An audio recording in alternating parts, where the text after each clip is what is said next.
Marco Rubio endureció el mensaje contra Irán y defendió la respuesta militar de Estados Unidos después de que fuerzas iraníes abrieran fuego contra barcos estadounidenses en el estrecho de Hormuz.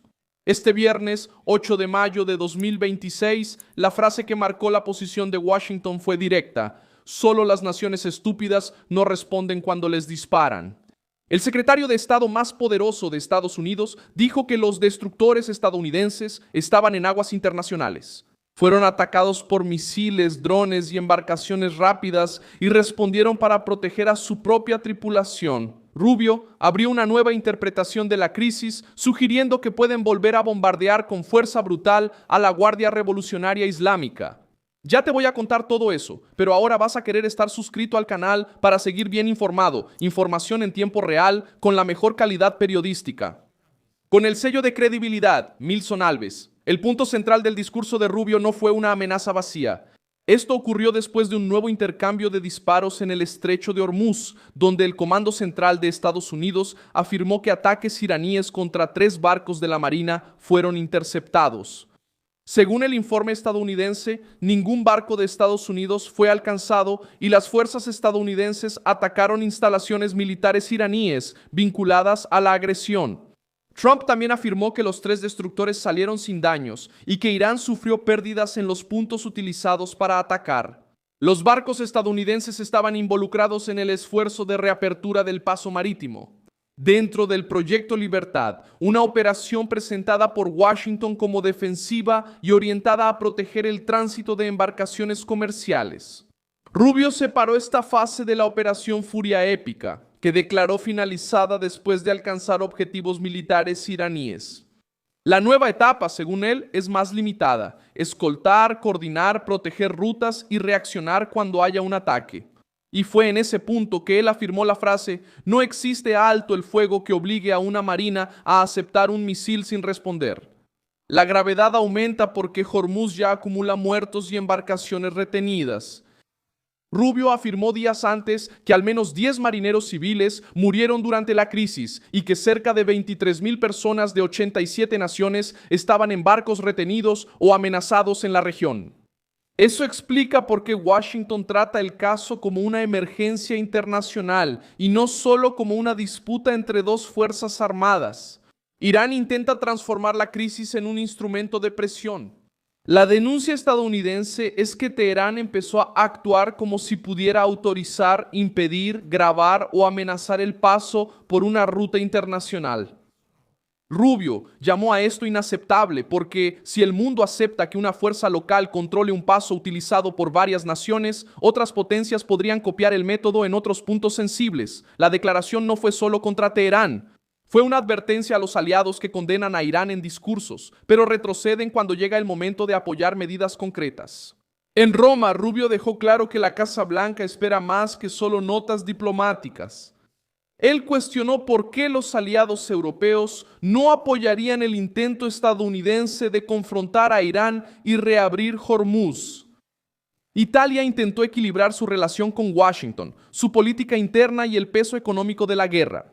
Pero Rubio planteó la cuestión en términos simples. Si una nación rechaza el control iraní de una vía internacional, debe decir qué está dispuesta a hacer, además de quejarse. La crisis también afectó a la OTAN. Rubio recordó que una de las razones por las que Estados Unidos mantiene fuerzas en Europa es la capacidad de proyectar poder en emergencias. Cuando los miembros de la alianza dificultan el uso de bases en momentos críticos, Washington comienza a revisar la utilidad estratégica de esa estructura. El mensaje fue firme, pero no fue abandono, fue presión. La Casa Blanca quiere que los aliados entiendan que la seguridad garantizada por Estados Unidos también existe. Exige cooperación cuando la amenaza sale del papel y aparece en el mar. Al mismo tiempo, Rubio mantuvo abierta la puerta diplomática. Dijo que Washington esperaba una respuesta iraní para una posible negociación y que la expectativa era recibir algo serio. Pero también describió el sistema iraní como fracturado y disfuncional, lo que ayuda a explicar por qué Teherán a veces habla de negociación, a veces apuesta por el ataque, la amenaza naval y la presión sobre los cargueros. Esa confusión interna hace que la evaluación estadounidense sea que solo la presión real obliga al régimen a calcular el costo de seguir poniendo a prueba a Estados Unidos. La disputa también llegó al Consejo de Seguridad de la Organización de las Naciones Unidas. Estados Unidos y sus aliados del Golfo presionan por una resolución contra los ataques a barcos, el cobro ilegal de peajes y el uso de minas en la región. El representante iraní, por otro lado, condicionó la normalización del tráfico marítimo al fin permanente de la guerra y al levantamiento del bloqueo estadounidense. Washington interpreta esta posición como chantaje. Irán crea riesgos en el mar, retiene embarcaciones y luego intenta negociar su propia salida del problema como si estuviera ofreciendo estabilidad. Rubio también relacionó el comportamiento iraní con el uso de grupos aliados en la región. Al hablar del Líbano, él calificó a Hezbollah como un agente iraní y afirmó que el grupo representa un riesgo para Israel, al gobierno libanés y a la propia población libanesa. Para Washington, la lógica es la misma. Teherán usa fuerzas directas en el mar y fuerzas indirectas en tierra para ampliar su capacidad de amenaza. La diferencia ahora es que Trump puso la respuesta estadounidense a otro ritmo. Si la amenaza apunta a estadounidenses, barcos o rutas vitales, la reacción no se queda en comunicados. La frase de Rubio recuerda un antiguo patrón de la política de seguridad de Estados Unidos. Cuando estadounidenses son atacados y la autoría se atribuye a un régimen hostil, Washington intenta restaurar la disuasión con fuerza.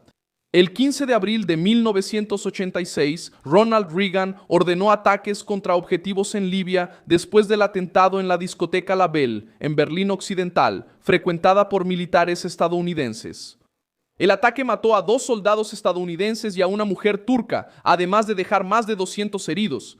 La respuesta, llamada Operación El Dorado Canyon, fue presentada como represalia contra actividades terroristas atribuidas al régimen de Muammar Gaddafi. La lección histórica es dura. Cuando una dictadura pone a prueba el límite estadounidense, la demora puede parecer debilidad y la debilidad puede provocar nuevos ataques. Rubio usó otras palabras, pero la lógica es parecida. Una potencia que no reacciona cuando su fuerza es golpeada le enseña al enemigo a repetir el ataque. Otras naciones también ya han demostrado que los bloqueos, invasiones y ataques contra rutas o territorios estratégicos rara vez quedan sin consecuencias. En 1982, Argentina invadió las Malvinas y el Reino Unido envió una fuerza naval para retomar las islas, terminando la guerra con la derrota de Argentina. Ahora, el próximo paso depende de Teherán. Si Irán responde con una propuesta seria, la negociación puede avanzar bajo presión estadounidense. Si insiste en misiles, drones, lanchas rápidas y control ilegal del tráfico, la Marina de los Estados Unidos seguirá autorizada a defenderse. Yo soy Milson Alves, internacionalista, y mi propósito es mantenerte bien informado con la verdad todos los días. Los enlaces de las noticias están en la descripción del video. Deja tu like en este video, suscríbete al canal y al final échale un vistazo a los comentarios para que estés aún más involucrado con la comunidad de Milson Alves.